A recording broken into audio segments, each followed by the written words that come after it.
So we are continuing the series of videos about The Way of the Wolf, which is Jordan Belfort's or The Wolf of Wall Street's book on sales.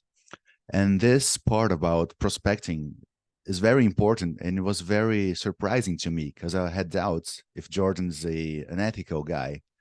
I'm not sure if he is or not, but he comes across as one, especially in chapters like this, when prospecting a client is a fundamental part of the process as he presents it, because you don't want to waste time, yours or your clients, trying to sell something that they don't need.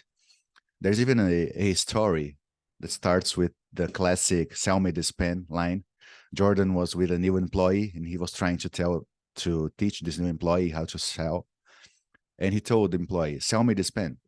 And then the employee started to talk about how this pen was great and it write it upside down and the cost or the price of it was very good. And now those famous people used it, stuff like that.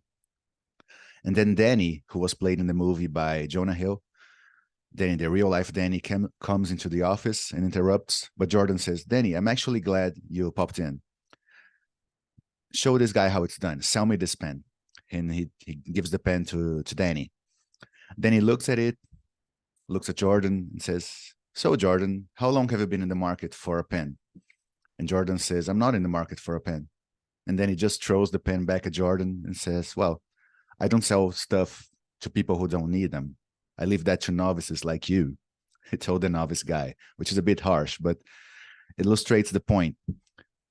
If a person doesn't want to buy, you're wasting your time and their time trying to sell to them. That's very sleazy. At least, it's sleazy. It's a waste of time, waste of money. So prospecting is a very important part of the process. So how do you prospect? First of all, you have to have the marketing in place, right? You have to have a funnel, or you have to have leads. You have to have some sort of way that people get to you or that you get their contact. Okay. Once you get the foot on the door, you have people to talk to. You have to ask questions, and they have to answer honestly about their values, what they want, what they don't want, what they are looking for, what type of life they lead, what type of goals they have, their pain points. This is very important. What are the pain points currently?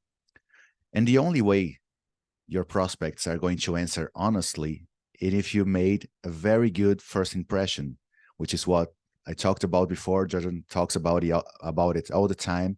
There's another video in the playlist that talks about it. The link of the playlist is in the description. So if you made a very good first impression and you positioned yourself as a sharp expert, then the prospect has, there's more of a chance that the prospects will answer honestly, and you will gather better intelligence about them. And then you can weed them out into the categories of prospects, which are basically potential buyers and people who you want to end the call as quickly as possible.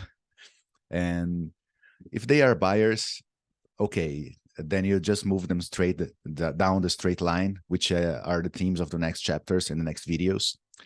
But you have to see if the prospect is actually just a curious person who just wants to talk, who just wants to ask questions but has no intention of buying, or if that person is merely a mistake, that person fell into your funnel by mistake. And in those two cases, you want to end the call as soon as possible, and each of you must go your separate ways and not waste time. So it's easier to detect a mistake. It's like the story of the pen. "Oh, are you in the market for a pen?" "No, I'm not." "Oh, then okay, have a nice day. Bye." And you don't want to convince anyone to buy. If there's no chance of them buying, they're not interested.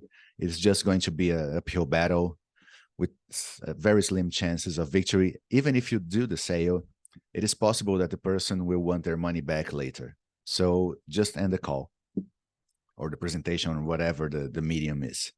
Now, the problem is weeding out curious people, because they are going to seem interested, but they are just wasting your time. Maybe it's fun for them. Maybe they just want to talk to somebody. I don't know. And it doesn't matter. But you can weed those people out by detecting a lot of interest, a lot of questions, a lot of tire kicking, as Jordan puts it, just testing the products, testing your knowledge. But when you go down to specifics, if you ask them about their financial situation, for instance, if they can afford a product, they will be vague. They will be very abstract, be it in a very confident way or in a very dismissive way, because they don't have the intention of buying. So they won't tell you about their liquidity, if they have money or not. So those are the telltale signs, very abstract when you try to move forward the sale, very curious, but they don't give specific answers. They don't have, if they don't have an intention of buying, they have never thought about how they would use the product or how much money they have available to buy it. So you have to weed them out as soon as possible. And then you end up with buyers in heat, as Jordan puts it, which are those buyers who are already convinced and it's very easy to sell to, and buyers in power, who are people who want to buy, but they don't need to. They don't have that pain amplified yet. So they have all the power, they just want to know the price. They want to know more information so they can maybe compare to other products that there are available, other vendors, or just buy it later, or just think about it.